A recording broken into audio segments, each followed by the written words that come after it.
Gashaka-Gumti National Park. The rivers in the park offer a visitor the opportunity to watch or engage in sports fishing. Of the many rivers in Gashaka-Gumti, River Kam is the largest. The river is characterized by rocky riverbank with its distinguishing beautiful scenery. During the hot season, the river is ideal for picnicking on sandy areas, while a visitor or tourist enjoys the beauty of nature. Each dry season, the Hippo Pool, located only a few kilometers upstream of the River Kam Bridge, provides an ideal opportunity for tourists and researchers alike to study the habits of hippopotamus at close quarters. These hippos are quite accustomed to such visits, remaining calm and undisturbed throughout.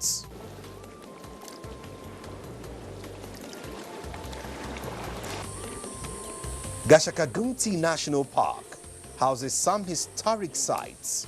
One of them is a pre-1918 German fort and garrison top of Gashaka Hill. It was once used as a watchtower by the German military to the area. Today, while on top of the hill where the ruins of the German fort is situated, a tourist can have a scenic view of large portions of the park while fresh air blows your mind.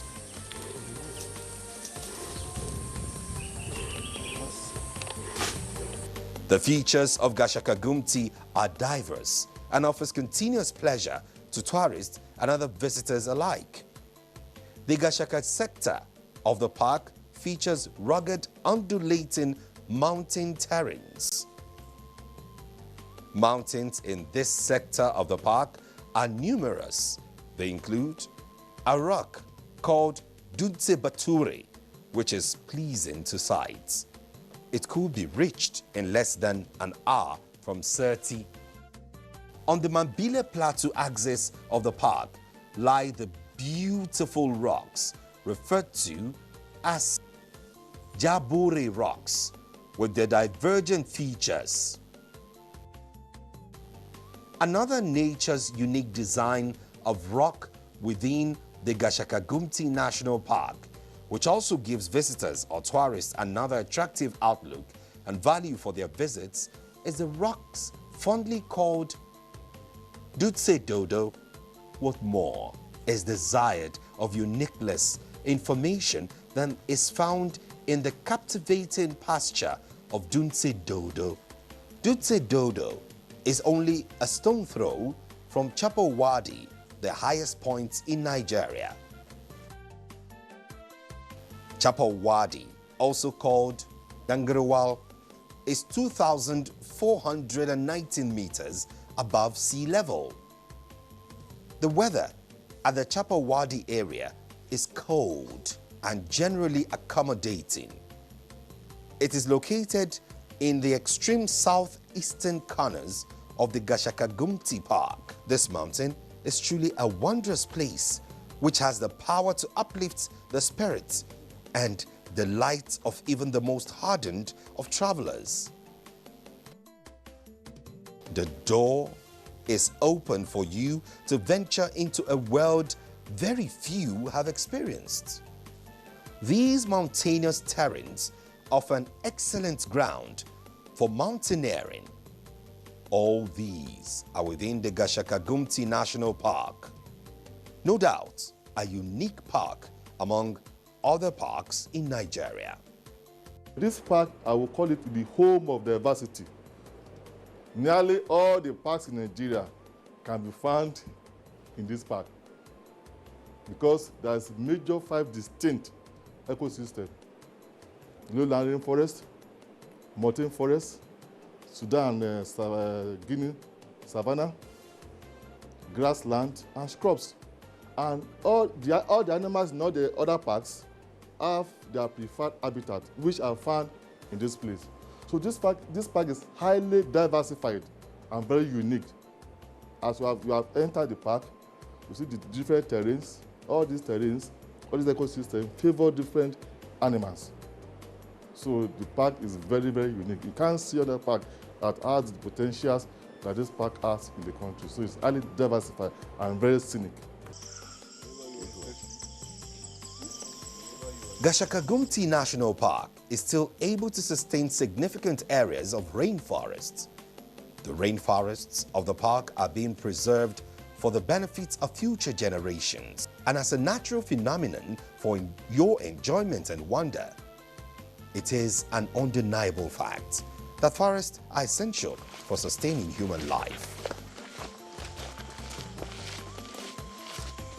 This place here is thousands of square kilometers with forest. And when the rain is falling during the rainy season, the earth, which has been built up by the leaves that fell down from the trees, the earth will serve as a sponge. It will keep all that water and slowly, slowly release it, even during the height of the dry season. And the rivers will be clear and cool, and the rivers will supply water for hundreds of thousands of people in the catchment area of the Benue River. And if you cut down these trees, which you can do only once, then erosion will set in, and at the very end you end up with no water. The problem is you can cut down your forest only once, because it will not grow again. It took thousands of years to do this. So when I came here, I tried, of course, to enjoy myself. I'm not an altruistic person who says, okay, I'm the good one and so on. I really enjoy having the privilege, being able to explore and study such a beautiful place. At the same time, of course, I try to create awareness that we all have to work together to at least preserve some islands, which will serve us well, which will serve the animals well, which will serve nature in totality. And that is, of course, what in the end humanity is all about. There are more species of mammals found in the park's rainforest than in any other of its vegetation zones. Gashaka-Gumti National Park is rich in diverse wildlife. Some of the common animals of the park are the giant forest hog, which is a very large, heavily built black pig with an elongated body. The park is the only known locality of this magnificent animal in Nigeria. It is an essentially nocturnal animal.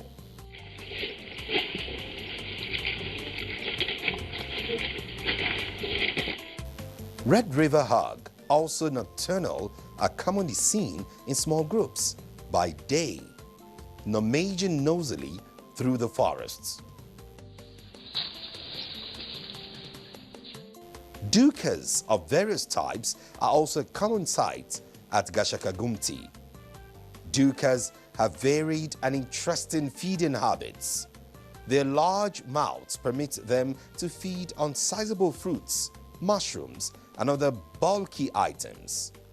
Visitors are also likely to come across animals such as water buck, cow, and bushbuck. Porcupines, rodents covered with long spines called quills, are also found in Gashaka-Gumti National Park. Porcupines often travel quite large distances each night in search of food. Your best chance of seeing one is at night, being nocturnal in nature as an animal. Also found in the park are golden carts and squirrels. Gashaka-Gumti National Park is a marvelous place to see a variety of primate species.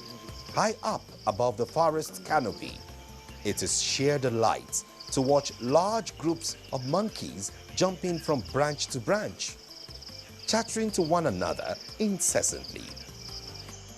Primates found in Gashaka-Gumti National Park's forest include the putty-nosed monkey, black and white colobus, Mona monkey, baboons, with the star of the rainforest being the chimpanzee.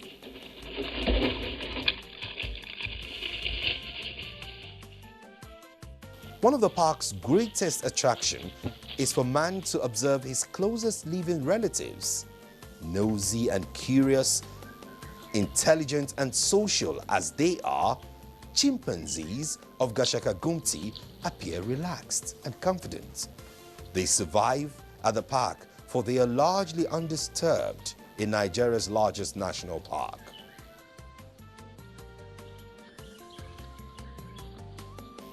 Rainforests are rich and Gashaka-Gumti is not an exception. Butterflies symbolize the richness of the rainforest. At the onset of the rains, spectacular clouds of butterflies are common. Many are brilliantly colored, lightly fluttering across your path before disappearing into the surrounding forests.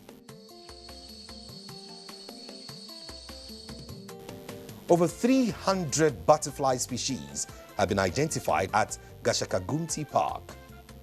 All the plants and animals at the Gashaka-Gumti National Park are always being protected from possible trespass. The park rangers are saddled with the responsibility of carrying out this enormous task.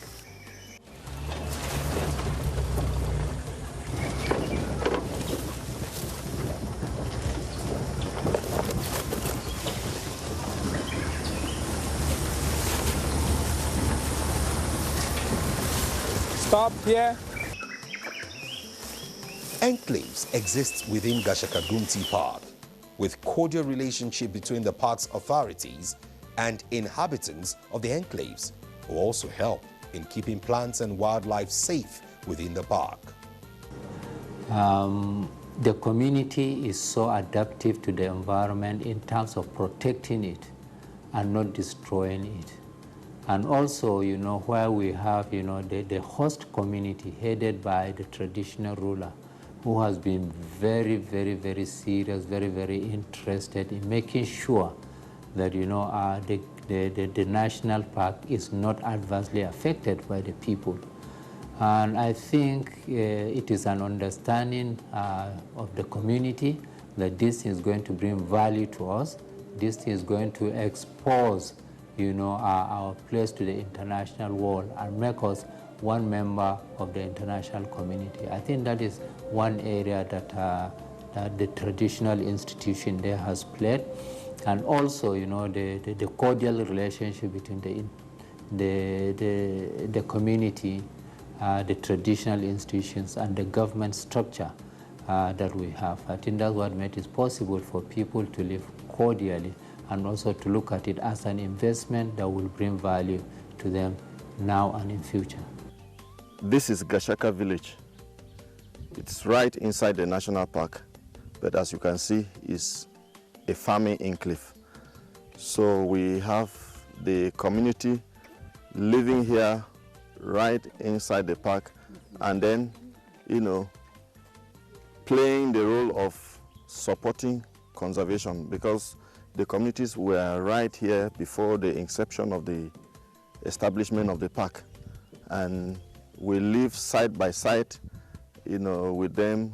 They give us information, they support the conservation work, and then it's like a symbiotic relationship. We support them, they support us. With diverse flora and fauna, Gashaka-Gumti National Park has attracted students and researchers from all over the world. The research center at Kwano, deep inside the forest area of the park, serves as home to such students and researchers. Therefore, Gashaka-Gumti could be referred to as a natural laboratory for research.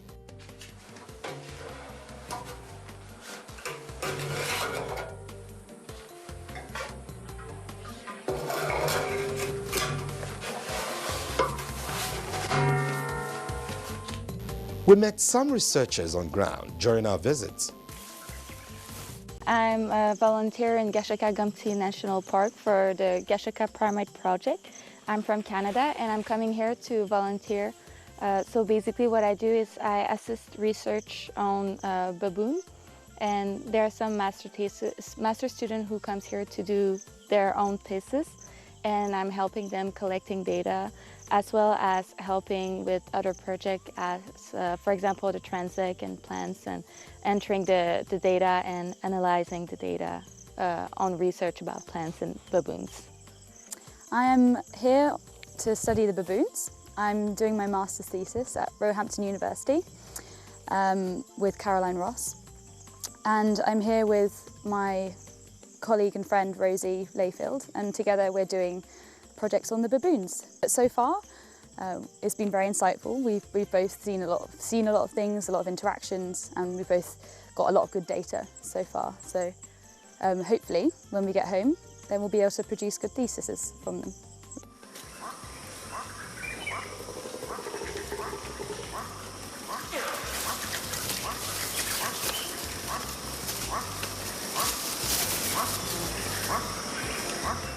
This park is indeed diverse in biodiversity. At the park, a group of baboons has been habituated due to regular interaction with researchers. Over time, they have come to trust every person who wears a yellow headscarf. This enabled us to go relatively close to the baboons for our video shots, just like the researchers got close to them. With the help of field assistants, locations of the habituated baboons could be predicted daily, in most cases not far away from the research center at Kwano. The growth in the number of the habituated baboons is being monitored closely. All members of the group have been named with at least a name, awaiting new inclusion.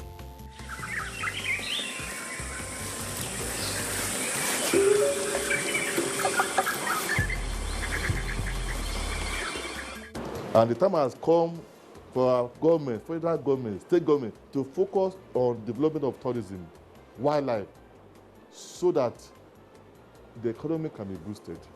In some countries in Africa, like Tanzania, Kenya, Zambia, South Africa, Zimbabwe, what oil is to us in Nigeria is what wildlife to them in those countries. The wildlife sector in those countries I've just mentioned contribute more than 70% to the GDP. But can we capture the contribution of wildlife contribution in Nigeria? I don't know who answered that question for me. So I'm calling on federal government and government in general, Nigeria. The time has come for them to focus on the development of wildlife tourism. With numerous tourist attractions at Gashaka-Gumti National Park, the message is clear. Gashaka-Gumti is far more than just a sanctuary for animals.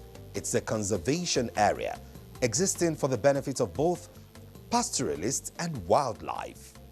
Combination of different vegetations, topography, altitude, and climate provide the national park with virtually unique range of habitats, supporting in turn an ecosystem of exceptional high biodiversity.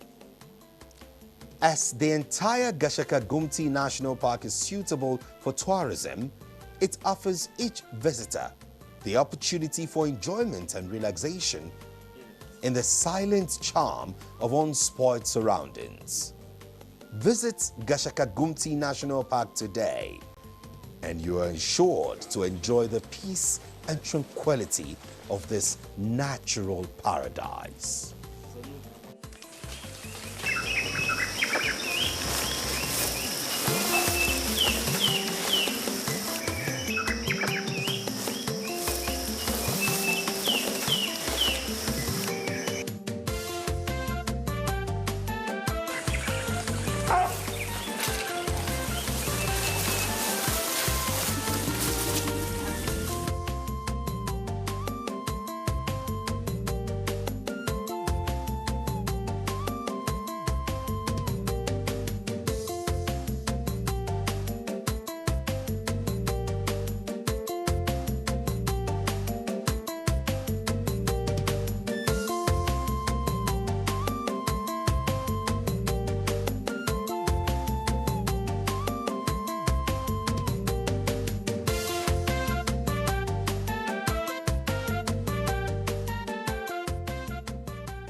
I never get this kind of thing, or I hear it. There was this broadcast on Villa Updates, which I'm part of, and I got the information there that we should apply for survivor fund. I thought it was a scam, but truly it wasn't a scam. To my great surprise, we actually got a lot of 30,000. I have 5 staff, including the making 6. We got a lot of 30,000. Like 3 weeks later, this is the first time I'm getting anything from this government. Even from past governments, I have never gotten anything from them. It was a great relief for us because during the COVID-19, things were so tough. I really thank the government for this great gesture because it has helped a lot.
Information is power.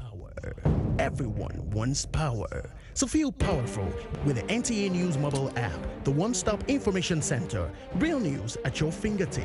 Be the first to report by uploading first-hand information on the U-Report link, and be the first to know by simply clicking on any of the links on the sidebar for headlines, domestic and foreign news, economy, security, politics, sports, and more.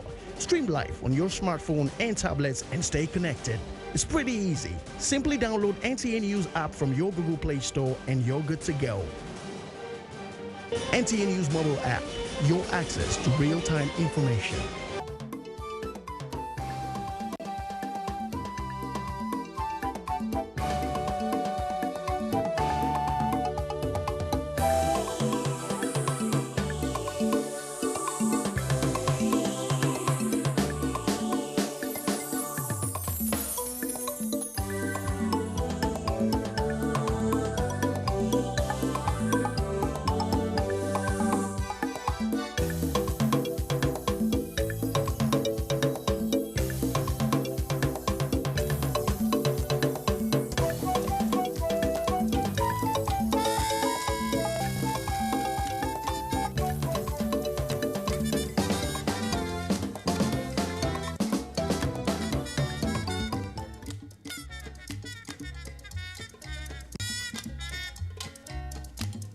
In the early years of Nigeria's independence, agriculture accounted for nearly 60% of gross domestic product, GDP, and 80% of export earnings. Today, agriculture accounts for 1/3 of GDP, less than 1% of export earnings, with oil accounting for the rest. The agricultural sector currently accounts for about 49% of the nation's gross domestic product. Achieving food security through improved support for small-scale agriculturists, pastoralists, and rural households engaged in petty fishery business are widely recognized as an essential base for poverty reduction and food stability.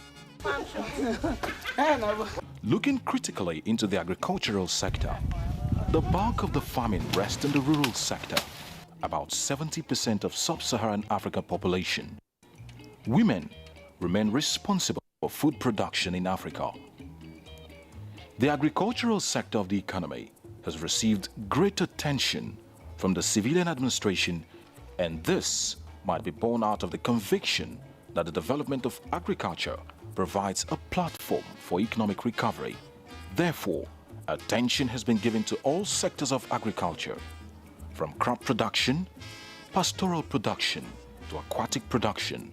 That shows that agriculture is important in Nigerian development. Like I said, some time ago, agriculture plays a major role in Nigeria before the discovery of oil. It was until when oil was discovered that emphasis on agriculture became reduced. But we are going back to it today.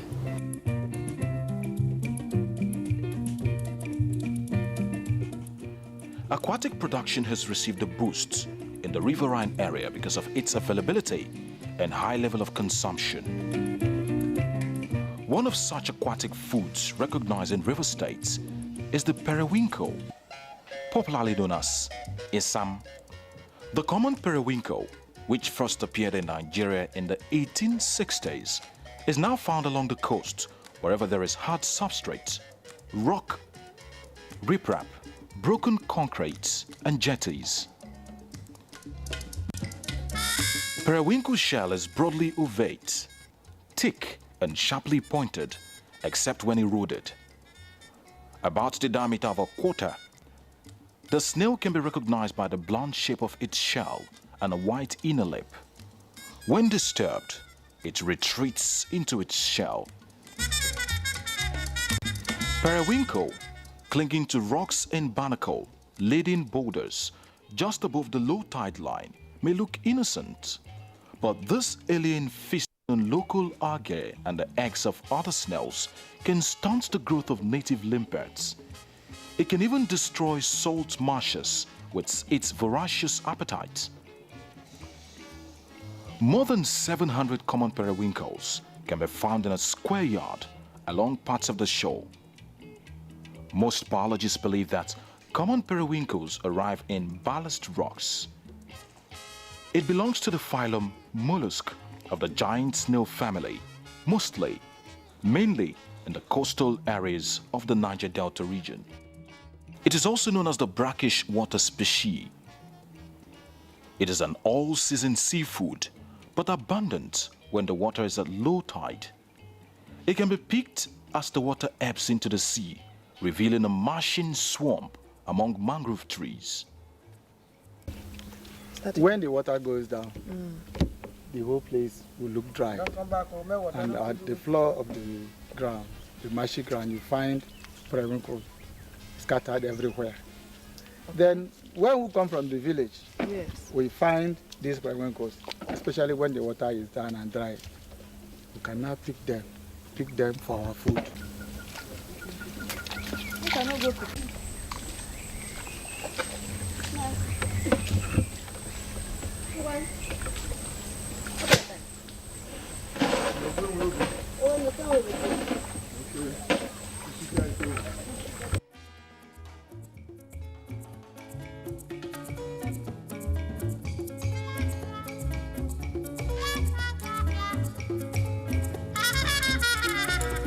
The rainy season, during the dry season, or as soon as the water is dry, because the water comes in and goes away. It is best picked at the early hours of the morning. The periwinkle comes in different sizes and can be identified as male and female. This one used to choke now. This one is smooth. The smooth one is the female one. My this chukuchuku is male. And the choke one is stronger than this one. Now, if you do these two periwinkle and keep in a separate place, this one will still be strong, while this one will spoil.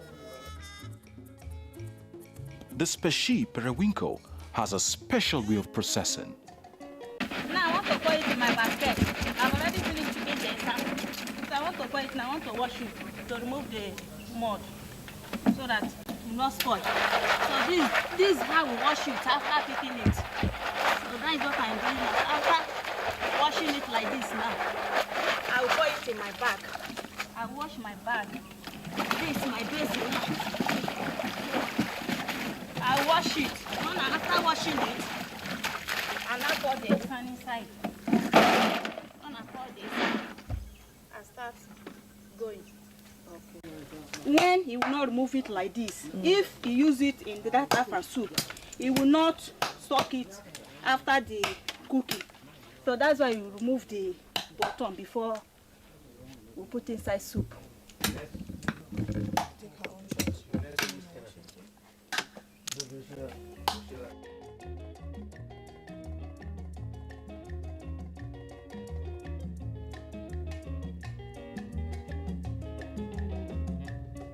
After picking, the process of how to use it now depends on the family, whether for commercial use or for family consumption. For commercial use, it is transported in bags to nearby markets for sale or removed using a pin. Many times, we observe the different colors exhibited by the periwinkle when removed from the shell as a result of the processing. As tiny as it is, the periwinkle possesses great nutritional value. They are very rich in proteins. They are also rich in some minerals like copper and zinc. And you know the value of proteins. If you are going to grow healthily, have healthy muscles and muscle tissue, you talk about proteins. Even things like blood clotting, proteins play a very good role. Periwinkles contain copper. It also contains zinc. Copper is found to be very useful for healthy growth, particularly in children that are growing up. Healthy growth. And that one mineral we use in our body is also iron. And to have iron break down, there are certain things responsible. Copper assists in breaking down or metabolizing iron. And then, of course, for enzyme actions, if you eat particular kinds of food, you are going to need these enzymes to do their work, breaking down those food substances.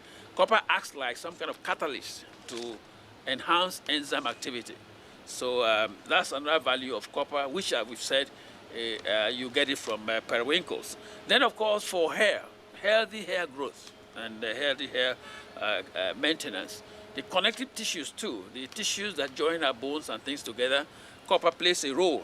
And then our eyesight too, copper is very useful in eyesight. And then, of course, this might sound strange, but copper also reduces aging. For males, you just need about 11 milligrams of copper a day. For females, about 9 milligrams, and then you are fine. And then the other thing is energy production. Yes. Zinc is another important mineral that we need in our body. Again, zinc assists in metabolism, that is enhancing the rate of the breakdown of the nutrients that we take. And then there are sometimes we feel tired as a result of stress, oxidative stress. Zinc reduces stress. It can help us in stress. And then, of course, in enzyme activity too, zinc also plays a role. And everybody's concerned about their immune system. Because if your immune system is not functioning properly, you'll be susceptible to all kinds of diseases and ailments. Common cold, cough, pneumonia, and all kinds of things. But if your immune system, which fights foreign bodies and fights disease, is active, you'll be healthy most of the time. And zinc is a very important mineral that is required for healthy immune system, immune boosting. Zinc is very important. Then some people will have wounds and it doesn't heal on time. If you have enough zinc in your system, your wounds will heal better and faster than with other people. Then zinc assists also in blood pressure control. Zinc is very important in blood pressure control and also in reduced muscle activity. Some of us, walking a short distance, you get tired, muscle fatigue. If you have enough zinc, that will not be a very big problem. And then, of course, skin care. This is particularly important for ladies, skin care. You need an adequate amount of zinc in your diet every day. And so you see the common periwinkle becomes a very rich source of getting a lot of minerals and for our system. This skin care includes, of course, periwinkles. Those who have sufficient amount of zinc, they will have less problems with acne. Being a staple food of people in the riverine area, it has gained prominence in the southern part of the country. No soup is complete without periwinkle to escort your swallowed eba, loiloi, semovita, and their likes. Most of the soup commonly prepared with periwinkle, otherwise known as isam, are idikai kong, vegetable soup, native soup, groundnut soup, okra soup, egusi, just name it. It is added after every other ingredient has been added to the soup. One of the highest protein food or fish in the river. They use it in so many types of things, cooking items. Whatever thing you want to cook as a riversman, anything fresh, dry meat, whatever thing you want to cook, they used to add periwinkle as the smaller meat added to it. When you go to a hospital, so they will tell you that you should take a periwinkle. So periwinkle is very, very good for somebody, for person. Nutritionists have researched that both the shell and the periwinkle have great economic value. Periwinkle can be dried and exported to countries like Europe, Latin America, and African countries. Apart from its edible qualities, the outer shells are used for different purposes. The shell has been used for over 60 years in our area, the River State area, particularly Obakre, Kalabare axis, that I know very well. It's been in use as one form of construction material or the other. But little did they really know the technology of what they were doing then. But over the period, we have come out to carry out a few studies, just like other engineers too have done, and, on the use of periwinkle shell in concrete. So when I say concrete, I would like to break it down a little. Concrete is a mixture of water, what we call fine aggregate, coarse aggregate, and cement. These four items constitute what we call concrete. Now, water does not require any definition. Fine aggregates constitute what we call sand. This sand can be sourced from the river, the one called river sand. In some places, you just dig a pit, you find sand. In some places where those things are not available, they can crush even gravel to get the aggregate called fine aggregate, and that is sand again. They call it crushed river sand. It's available in that form. Then the coarse aggregate is mainly, again, from river gravel, river again, then granite in areas where they have that in abundance. It's not actually available in the coastal areas. It's difficult to find granite. So use of granite here, you have to import from out there. But this is where Perewenko comes in. Perewenko serves as a coarse aggregate. Conspicuously deposited at a place. Each time they finish harvesting it, peeling it, doing all the processes and removing the flesh, they pack it at a conspicuous place where it could even be traded on. People come to buy them, to use them for several things. They use them for decoration of mud houses. They use them for an alternative to what we call linter, for doing lintering of a building.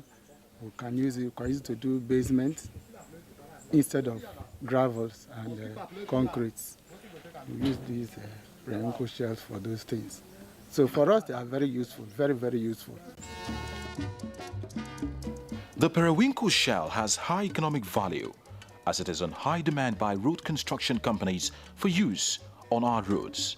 They were using it in a local way, but as engineers, continued evolving and maybe studying, carrying out tests, we tried to compare concrete made from granite as coarse aggregate, and then concrete made from Perewenko shell as coarse aggregate. Then for the third category, concrete made from a mixture of Perewenko and river gravel as coarse aggregate. Locally, people have been using Perewenko alone to do their concrete roads, floor their buildings, the rooms, do their lintel in their buildings. It's been standing quite okay. But when these tests were carried out, we discovered that the best use of Perewenko in concrete will be substituting it, part of it, as gravel. That is a mixture of Perewenko and gravel. That is the third option I gave, as coarse aggregate. You don't have cement or water. And so the result has shown that it could be used in so many constructions. Certain strength, is expected. In engineering, civil engineering particularly, you specify the strength of concrete you need in any building or any civil works. Something you throw to a waste, you're now looking for use, for it. And again, mind you, it's very expensive to transport granite to the coastal areas. So if you can use the river gravel you can find, mix it with Perewenko shell that is thrown to waste, littered everywhere, constituting environmental shame and hazard. You have solved one problem, one environmental, two, you have reduced the cost of your construction. It is a natural endowment at your doorstep. Anything when I can do at this Perewenko, why they take to manage myself and my family. I take it, they train my children for school. I take it, they do other things for myself and my family. We've been into this business for like some years, for like 20 years. It's been helping us in terms of clothing, feeding, paying school fees, and so on and so forth. So, we have it in different methods. You can decide to cut, soaking it, roasting it, and boiling for soup. So, Isam is very good. The only challenge it has is it is labor intensive. It requires a lot of manpower to execute its harvesting properties. Particularly in an environment, it's important to make decisions about where we pick the Perewenkos from, because they can also bring some danger to our health. Now, they are herbivores. They feed on plants, things like algae in the water, in the immediate environment. But in some of our environments, we've got our waters polluted. And so You find that some places where they picked periwinkles in those days, now you can't find them. You can only go to the deep sea areas to find them because they are dead because of high salinity. And when there is no food available for them, these pollutants kill algae, green plants, and so you find them scarce in the shores in certain places that are heavily polluted. And so when they eat, they have to crawl out of their shell to eat these vegetables. And when they crawl back, they pull some mud into their shell, some mud, and other debris in the environment. That's what's important to make sure that the environment where you're picking your periwinkles from is clean. And this is what the scientists will help us do to determine, because if you have too much concentration of something like lead in your food, it's dangerous. And there's a lot of lead in our environment now, particularly on our shores and our rivers, especially in the Delta area, because of oil pollution. Lead is all over the environment. This is dangerous for our health. If you have too much lead in your system, then you are going to have problems. Not only you, your offspring. If you have too much lead concentration, you will pass it on to a fetus that is developing in the womb. And it could result in various kinds of birth defects. And one other problem that comes with it is autism. The child mental system will not function properly. Sometimes they don't talk very well. Autism is a very important concern now in our environment. And those that teach in special schools, I will tell about that. So be careful that you're not picking your periwinkles from an area that is laden with lead. And this is very important for riverine people. Then again, we talk about the way it is prepared. Some people pick the thing with needles. They wash it, pick with needles, either fresh or partially cooked, and then they pick with needles. I will think then other people just make a little hole on the tail or the posterior side, and they now boil it or cook it and suck it. I would not encourage that method because, like I've said, when the periwinkle crawls back into its shell, it drags a lot of things back with it.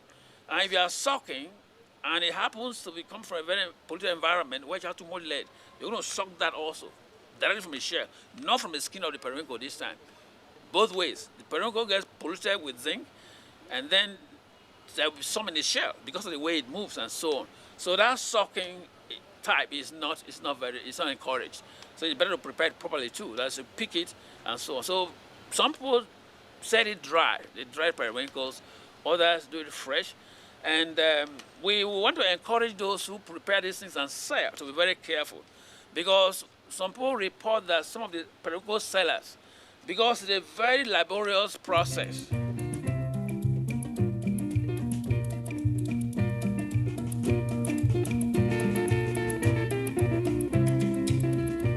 Periwinkle or isam is really nutritious, and the end products are economically valuable in the south-south region of Nigeria, as it is a viable source of revenue for the riverine people.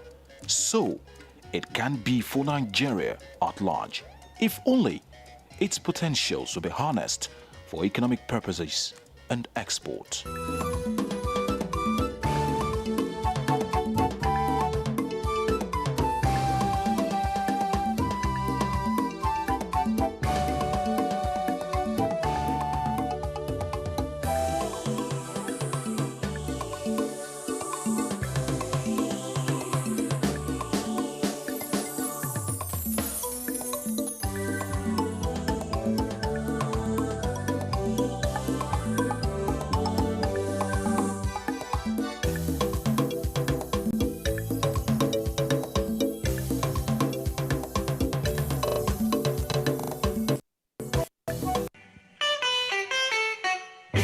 Nigeria is the undiscovered jewel in the crown of Africa.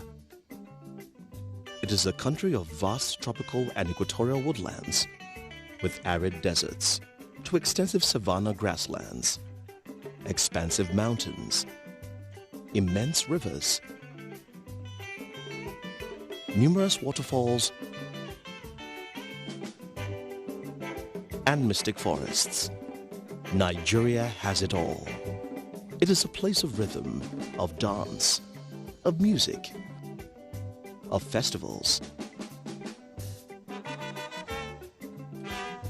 of tradition and culture, of spectacular color, of glamour, and a country of 200 million smiles.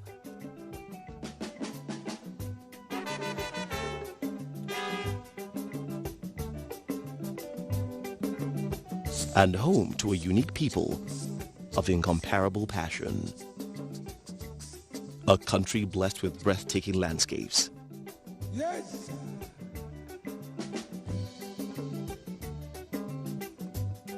Home to some of the most diverse equatorial flora and fauna species, including the unique Jos Plateau indigo bird, the Anambra waxbill, the Niger Delta red colobus, the near-extinct four-toed forest elephant, and the Cross River gorilla. It has the largest concentration of drill monkeys to be found anywhere on Earth. The Niger Delta has the highest amount of monotypic fish families in existence and is situated in the second biggest delta and mangrove region in the world. Nigeria is the undisputed welcoming heart of Africa. With a population close to 200 million people, it has 521 unique languages with many more dialects, and the world's newest organic language, Pidgin, and also the world's oldest structured sign language, Hausa Sign Language, or HSL. The ancient city of Kano houses the world's oldest continuous market, the 600-year-old Kurmi Market. Nigeria has 2 UNESCO World Heritage Sites in the Iron Age Sukuru landscape situated in Adamawa State, as well as the proto-historical and sacred Osun-Osogbo Grove situated in Osun State. The world's oldest custom-made boat, the 8,500-year-old Dunufa Kano, was discovered in Yobe State in the northeast of the country. With many unique and ancient cultures, traditions, and customs, in addition to hundreds of mouth-watering dishes in the national cuisine, it is also a country steeped in spirituality, with as many Muslims as Christians. It is the origin of the world's oldest practiced philosophical system in Ifa, also known as Afa. It is practiced as Santeria, Candomblé, Palo, Umbanda, and Voodoo in many countries around the world. And in fact, the Osun-Osogbo Temple is the oldest continuous place of worship. Nigeria also boasts the oldest known unbroken paternal monarchy of more than 10,000 years, in addition to thousands of monarchies and numerous sultanates going back many hundreds of years. The country has always been the beating heart of African football. It has gifted the world with some of the most dynamic and creative football players of all time. Gifted the world with music and artists such as the late great Fela Kuti, King Sunny Ade, Seal, Dr. Alban, and many international stars. Nigeria has also gifted the world with giants of African literature and poetry. However, Nigeria is a country on the move. The Eco-Atlantic project in Lagos will be the most advanced new city on the planet. It is a country of hardworking people, an industrious and creative people. Its film industry, Nollywood, produces close to 2,000 films annually. The country is also well known for its exotic deep ocean diving, in addition to sports fishing of marlin and tuna.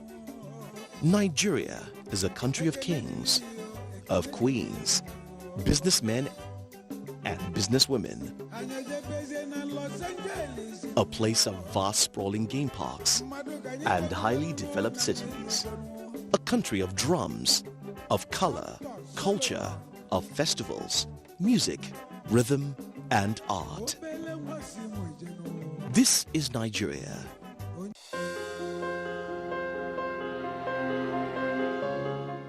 The vaccine offers hope for a safe country free of coronavirus.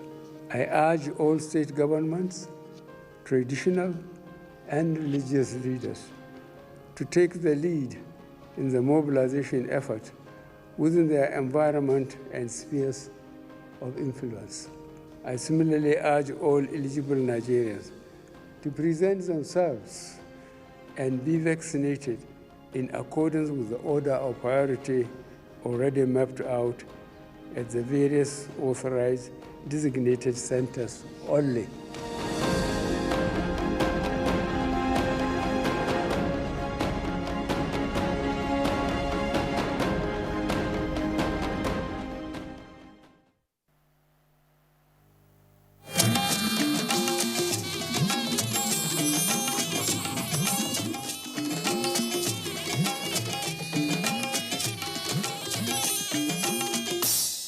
is the network service of the NTA.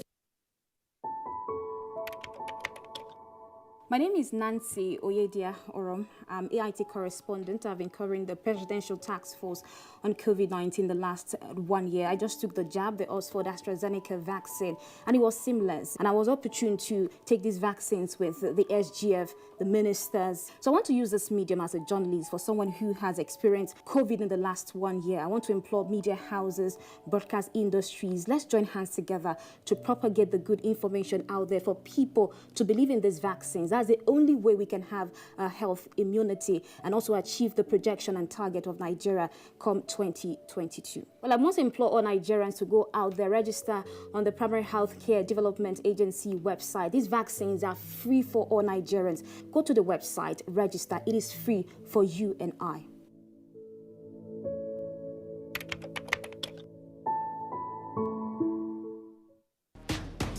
Prize hunt from 1xBet. Register or log in on the 1xBet website. Bet at least $2 USD on sports. Get tickets. And win amazing prizes. Start hunting for an awesome Samsung Galaxy A71 smartphone or 40-inch Samsung TV. The more you bet, the greater your chances of winning a prize. Don't miss your chance. Prize hunt from 1xBet.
Life can be very eventful. We curiously expect things to happen, even when we don't know what. Our human nature makes us like and repost lots of information. Some are unverified, inciting anger and hate. Sometimes innocently, other times the urge to break it first. This, in most cases, has caused destruction in many nations.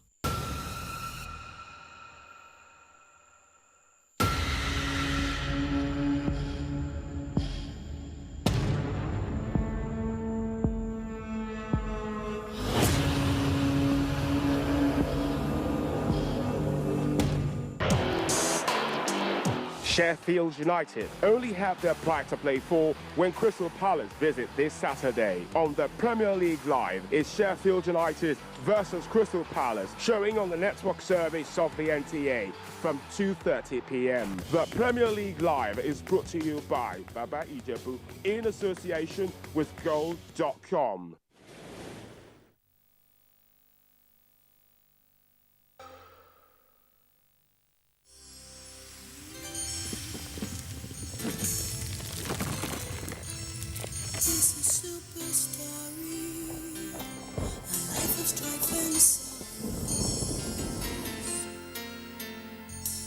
It's a super story of good food and houses.